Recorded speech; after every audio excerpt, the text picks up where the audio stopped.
الصلاة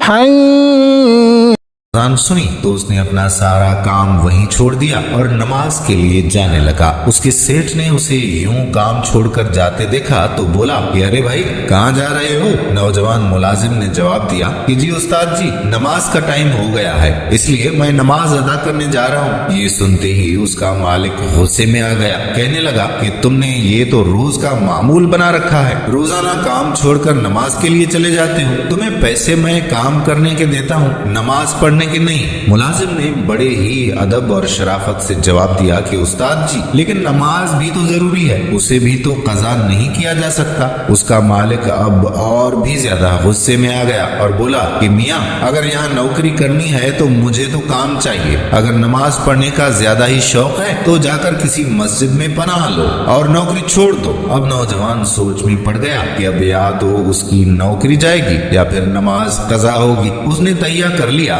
کہ وہ اس معمولی سی نوکری کے لیے اپنے رب کو ناراض نہیں کر سکتا۔ اس نے اپنے اوزار وہیں پھینکے اور یہ کہتے ہوئے وہاں سے چل دیا کہ وہ نوکری چھوڑ سکتا ہے لیکن نماز نہیں۔ وہ مسجد پہنچا اور نماز ادا کرنے کے بعد رو رو کر اللہ سے دعا مانگنے لگا کہ اے اللہ کیا دین پر چلنے سے ایسے ہی نقصان ہوتا ہے جیسے میرا ہوا؟ مجھے نماز پڑھنے کی یہ سزا ملی کہ مجھ سے میری روزی روٹی ہی چھین گئی، یہ کیسا انصاف ہے؟ اس کی آہو پکار سن کر امام صاحب اس کے پاس آئے اور اس سے پوچھنے لگے کہ کیا ہوا بیٹا، سب خیریت تو ہے نا؟ نوجوان بولا کہ امام صاحب مجھے اللہ پاک کی تقسیم کی سمجھ نہیں آئی کہ جو بھی اس کے راستے پر چلتا ہے وہ مشکل میں ہے اور جو اس کے راستے پر نہیں چلتا وہ خوشحال۔ تب امام صاحب بولے کہ بیٹا اسے مشکل نہیں آزمائش کہتے ہیں اور یہ آزمائش اللہ کے پیارے بندوں پہ آتی ہے۔ نوجوان روتے ہوئے بولا کہ یہ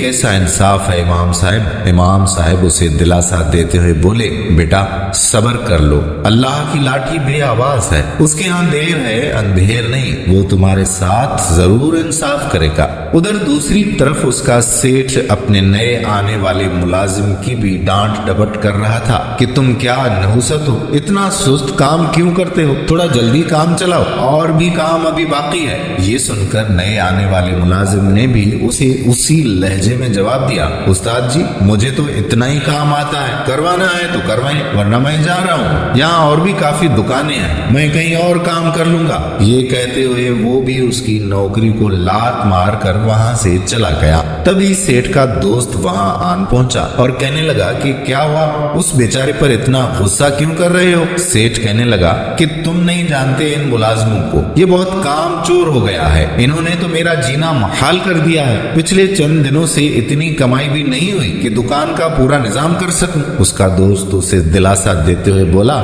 کہ فکر نہ کر سب ٹھیک ہو جائے گا، اچھا یہ بتاؤ کہ تمہارا وہ پرانا ملازم کہیں نظر نہیں آ رہا، وہ کہاں چلا گیا؟ سیٹھ کہنے لگا کہ بھائی کیا بتاؤں، اسے تو کام سے زیادہ نماز کی فکر رہتی تھی، اب تم ہی مجھے بتاؤ کہ کام زیادہ ضروری ہے یا نماز؟ اس کا دوست اسے سمجھاتے ہوئے بولا کہ دیکھو بھائی بعض اوقات ہمارا رزق کسی ایسے شخص سے منسوب ہوتا ہے جسے ہم ناکارہ سمجھ لیتے ہیں، تمہارا رزق بھی اس لڑکے سے منسوب تھا جسے تم نے نمازوں کی وجہ سے نکال دیا ہے، کیا پتا وہ سب برکتیں نماز کی وجہ سے ہوں۔ تمہیں چاہیے کہ تم اپنے اس ملازم سے معافی مانگو اور اسے واپس کام پر بلاؤ اور اللہ سے سچے دل سے توبہ کرو۔